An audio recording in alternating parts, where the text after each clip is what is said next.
Hello students, welcome to the biology class. कैसे हैं आप सब लोग। आज हम लोग बात करने वाले हैं मेंस्ट्रुअल साइकिल की, जो कि क्लास 12th बोर्ड के लिए भी बहुत इंपॉर्टेंट टॉपिक है और नीट में भी इसमें से बहुत PYQs आ रखे हैं। ठीक है, कुछ क्वेश्चंस मैंने लास्ट में अटैच कर रखे हैं जिनके आंसर आप कमेंट सेक्शन में कर सकते हैं। ओके, क्वेश्चन अटेंड करने से आपको पता भी लग जाएगा कि ये टॉपिक आपको कितना समझ में आया और कितना नहीं। ठीक है, स्टार्ट करते हैं मेंस्ट्रुअल साइकिल से। अगर हम बात करते हैं ना मेंस्ट्रुअल साइकिल की, तो ये हमको प्राइमेट्स में देखने को मिलता है, यानी कि एप्स, मंकी, ह्यूमन, इन सब में हमको ये साइकिल देखने को मिलती है। ठीक है, जो प्राइमेट्स नहीं है उनमें हमको ईस्ट्रस साइकिल देखने को मिलती है। ये बहुत इंपॉर्टेंट PYQ भी है, आपके आ रखा है। ठीक है, ईस्ट्रस साइकिल हमको कहाँ देखने को मिलती है, जो कि प्राइमेट्स नहीं है, जैसे कि डॉग, कैट। ठीक है, अगर हम लोग बात करते हैं मेंस्ट्रुअल साइकिल की ना, तो ये दो जगह पर चेंजेस करता है। कहाँ पर? एक तो आपके ओवरी में, दूसरा आपके यूट्रस में। ठीक है, अगर हम ओवरी की बात करें तो इसके अंदर दो हार्मोन इन्वॉल्व हैं। एक तो आपके LH ल्यूटिनाइजिंग हार्मोन, दूसरा आपका FSH यानी कि फॉलिकल स्टिमुलेटिंग हार्मोन। ठीक है, इन हार्मोन्स के कारण कुछ ओवरी में चेंज आता है।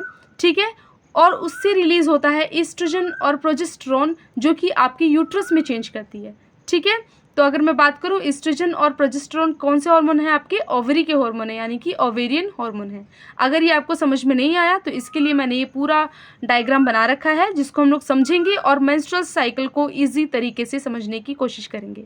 ओके, तो स्टार्ट करते हैं हम लोग मेंस्ट्रुअल साइकिल को समझना। ओके, तो अगर हम पहली बात करते हैं अपना, तो क्या होता है, आपको पता है कि हमारा जो प्राइमरी oocyte होता है ना, ये डेवलप करता है और फॉलिकल बनाता है। ठीक है, फिर ये primary follicle, secondary follicle, tertiary follicle बनाता है, फिर ये मैच्योर फॉलिकल, जिसको हम लोग ग्राफिकन फॉलिकल भी बोलते हैं, वो बनाता है। उसके बाद ओव्यूलेशन होता है, फिर जो बचता है उसको हम लोग कॉर्पस ल्यूटियम बोलते हैं, और फिर धीरे धीरे कॉर्पस ल्यूटियम भी आपका डिजनरेट करता है। ठीक है, अब इसी से समझेंगे हम लोग कि कैसे आपका मेंस्ट्रुअल साइकिल काम करता है। तो सबसे पहले क्या हो रहा है, हम लोग 28 दिन की बात कर रहे हैं। ठीक है, 28 डेज की हम लोग बात कर रहे हैं, है ना। अगर मैं 28 डेज में बात करूं तो फर्स्ट डे से लेकर के 5th डे या 4th डे तक हम लोग मान लेते हैं कि ये मेंस्ट्रुअल फेज है। ठीक है, जहाँ पर आपका यूट्राइन वॉल डिजनरेट हो रही है। ठीक है, सब रिलीज हो रहा है, ब्लड रिलीज हो रहा है, ब्लड के साथ में सब कुछ रिलीज हो रहा है। ठीक है, आपका मेंस्ट्रुअल फेज है। उस टाइम पे क्या होगा, आपका जो ओवम है ना, प्राइमरी oocyte है ना, उसमें फॉलिकल बनने स्टार्ट होते हैं। ठीक है, फॉलिकल बनने स्टार्ट हो रहे हैं। फॉलिकल बनने स्टार्ट हो रहे हैं किसके कारण? क्योंकि आपके एंटीरियर पिट्यूटरी से एक हार्मोन आया है जिसको हम बोलते हैं FSH। ठीक है, FSH यानी कि फॉलिकल स्टिमुलेटिंग हार्मोन। कहाँ से आता है? आपके एंटीरियर पिट्यूटरी से। तो ये हार्मोन आया है और इसने क्या करा, आपका फॉलिकल्स बनाने स्टार्ट कर दिए। किसके आसपास में? प्राइमरी oocyte के आसपास में। ठीक है, अब जैसे जैसे फॉलिकल बनता है ना, फॉलिकल क्या करता है, ये रिलीज करता है ईस्ट्रोजन। ठीक है, ईस्ट्रोजन रिलीज करेगा, और ईस्ट्रोजन क्या काम करता है, आपकी यूट्राइन वॉल को मेंटेन करने का काम करता है। तो स्टार्टिंग में आपका मेंसेस चल रहे थे। ठीक है, पीरियड्स का टाइम था, आपका मेंस्ट्रुअल साइकिल चल रहा था, मतलब मेंस्ट्रुएशन चल रही थी। ठीक है, उसके बाद में क्या हुआ, जैसे जैसे फॉलिकल बनने स्टार्ट हुए, उसने रिलीज किया ईस्ट्रोजन। ईस्ट्रोजन ने क्या किया, ईस्ट्रोजन क्या करेगा, अब जैसे जैसे फॉलिकल बढ़ेंगे वैसे वैसे ईस्ट्रोजन भी बढ़ेगा ना। तो ईस्ट्रोजन, जैसे फॉलिकल बढ़ रहे हैं, मैच्योर फॉलिकल आ गया, आपका ज़्यादा ईस्ट्रोजन रिलीज हो रहा है, वैसे वैसे आपका यूट्राइन वॉल भी यहाँ तक तो डिजनरेट हुई, उसके बाद वापस ये बनना स्टार्ट कर रही है। ठीक है, अब जहाँ पर ये बन रही है उस फेज को हम क्या बोलेंगे, इस फेज को हम लोग बोलेंगे, हमेशा फेसेस के नाम दो तरीके से बनते हैं। एक तो ओवरी में क्या चीज़ हो रही है उसके नाम पर, दूसरा आपके यूट्राइन वॉल में क्या चेंज हो रहा है। तो ओवरी साइड में देखें तो इस टाइम पे क्या हो रहा है, आपका फॉलिकल बन रहा है ना, फॉलिकुलर फेस है, जब आपके फॉलिकल्स बन रहे हैं, मैच्योर फॉलिकल बन गया है। ठीक है, इसको हम लोग फॉलिकुलर फेस भी बोल सकते हैं। दूसरा यहाँ पे क्या हो रहा है, उसके फॉलिकल बनने से एस्ट्रोजन रिलीज हो रहा है, जिससे आपका यूट्राइन वॉल बन रही है। ठीक है, तो दूसरा क्या हो रहा है, पॉलीफरेशन हो रही है, पॉलीफरेटिव फेज भी बोल सकते हैं इसको। ठीक है, पॉलीफरेशन हो रही है ना, यहाँ पर आपका यूट्राइन वॉल बन रहा है। ठीक है, तो दो नाम इसके होते हैं। तीसरा अगर हम आगे देखते हैं तो क्या होता है, अभी मैच्योर फॉलिकल जो है ना, ये धीरे धीरे क्या करेगा, आपका सेकेंडरी oocyte रिलीज करना स्टार्ट करेगा। अब ये oocyte रिलीज क्यों होगा, क्योंकि FSH के बाद एक और हार्मोन आपका एंटीरियर पिट्यूटरी रिलीज करता है, जिसको हम लोग बोलते हैं LH। ठीक है, अभी तक LH नॉर्मल था, अचानक से आपका LH हाई हो जाता है। ठीक है, इसको हम लोग बोलते हैं LH सर्ज, जो कि आपका 13th 14th डे पे होता है। अब ये LH सर्ज होने से, एकदम LH तेज हो जाने से क्या होगा, ल्यूटिनाइजिंग हार्मोन क्या करता है, आपका सेकेंडरी oocyte रिलीज करवा देता है, और बाकी बचा हुआ हिस्सा जो है वो कॉर्पस ल्यूटियम बन जाता है। ठीक है, तो ईस्ट्रोजन यहाँ तक तो बढ़ा, फिर जैसे यहाँ पर आपका ओव्यूलेशन हुआ ना, तो थोड़ा सा ईस्ट्रोजन कम हो जाता है, क्योंकि ये फॉलिकल से मिलता है ना आपको। ठीक है। तो ये धीरे से कम हो जाएगा थोड़ा सा। फिर जब वापस से कॉर्पस ल्यूटियम मिलेगा ना इसको, तो कॉर्पस ल्यूटियम भी थोड़ा थोड़ा एस्ट्रोजन सिक्रेट करता है, तो वापस ये थोड़ा सा हाई हो जाता है, ठीक है। ज़्यादा नहीं करता पर थोड़ा बहुत करता है, तो थोड़ा सा हाई यहाँ पर वापस से हो जाता है ये, ठीक है। अब इसके बाद हम फेज़ की बात करें तो कौन सा फेज़ यहाँ पे कहलाएगा, क्योंकि यहाँ पर आपका 14th डे के आसपास में आपका क्या हुआ, ओव्यूलेशन हुआ है, ठीक है। तो इसको हम क्या बोलेंगे, ओव्यूलेटरी फेज़, ठीक है। उसके बाद ओव्यूलेशन के बाद में क्या बन रहा है, कॉर्पस ल्यूटियम। कॉर्पस ल्यूटियम बन रहा है, इसलिए हम इसको बोलेंगे ल्यूटियल फेज़। अभी सिक्रेटरी फेज़ क्या है, तो इसको समझने के लिए हम लोग प्रोजेस्टेरोन समझते हैं। क्या होता है, एस्ट्रोजन ने आपके तब तक आपका एस्ट्रोजन बढ़ा जब तक आपके फॉलिकल चल रहे थे, ओव्यूलेशन के टाइम पे थोड़ा सा कम हुआ, वापस से जब कॉर्पस ल्यूटियम बना तो ये वापस से थोड़ा सा हाई हो गया था, ठीक है। अब प्रोजेस्टेरोन आपका यहाँ तक सब शांत आ रहा है, कुछ नहीं हो रहा, कोई चेंज नहीं हो रहा। जैसे ही आपका कॉर्पस ल्यूटियम बना ना, कॉर्पस ल्यूटियम क्या करता है, आपका प्रोजेस्टेरोन सिक्रेट करना स्टार्ट करता है। तो यहाँ पर आपका प्रोजेस्टेरोन आपका हाई हो गया, ठीक है, प्रोजेस्टेरोन का अमाउंट बढ़ गया। अब प्रोजेस्टेरोन बढ़ गया तो उससे क्या होगा, प्रोजेस्टेरोन क्या काम करता है, तो कॉर्पस ल्यूटियम ने क्या किया, कॉर्पस ल्यूटियम ने प्रोजेस्टेरोन रिलीज किया।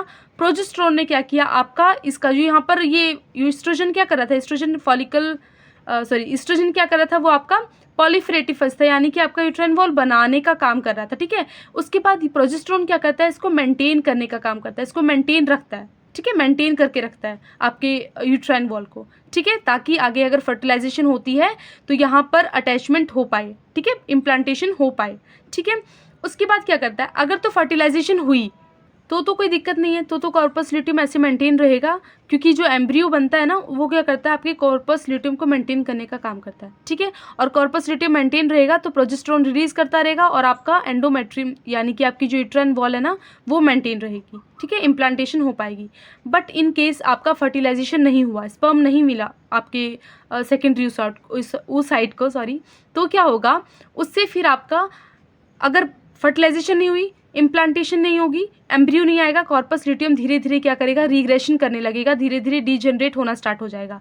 अभी धीरे धीरे डीजनरेट होगा तो आपका प्रोजेस्टेरोन नहीं रिलीज होगा, कम हो जाएगा, ठीक है। और एस्ट्रोजन भी तो ये थोड़ा बहुत दे रहा था ना, फॉलिकल से तो यहाँ मिल रहा था, उसके बाद यहाँ हमको कॉर्पस ल्यूटियम से मिल रहा था, तो यहाँ पे धीरे धीरे एस्ट्रोजन भी कम हो जाएगा आपका, ठीक है, धीरे धीरे एस्ट्रोजन भी कम हो जाएगा। इस फेज को हम लोग सिक्रेटरी फेज भी बोलते हैं। क्यों बोलते हैं, क्योंकि यहाँ पर आपका क्या होता है, सिक्रेशन होती है और ये मेंटेन रहता है, ठीक है, आपका एंडोमेट्रियम। तो आप ल्यूटियल फेज बोलते हैं क्योंकि यहाँ पर कॉर्पस ल्यूटियम बनता है, और सेक्रेटरी फेज बोलते हैं क्योंकि यहाँ पर आपका मेंटेन रहता है यूट्राइन वॉल, ठीक है। वापस से क्या होगा, ये कम हो जाएगा, आपका एस्ट्रोजन भी कम हो जाएगा वापस से। फिर अगर कॉर्पस ल्यूटियम ने ये मेंटेन ही नहीं रहेगी आपकी यूट्राइन वॉल, तो धीरे धीरे क्या करेगी, वापस से आपकी नेक्स्ट मेंसेस यानी कि नेक्स्ट मेंस्ट्रुएशन साइकिल स्टार्ट होगी और वापस से मेंस्ट्रुएशन फेज आ जाएगा आपका, ठीक है, ये डिजनरेट होना स्टार्ट कर देगी।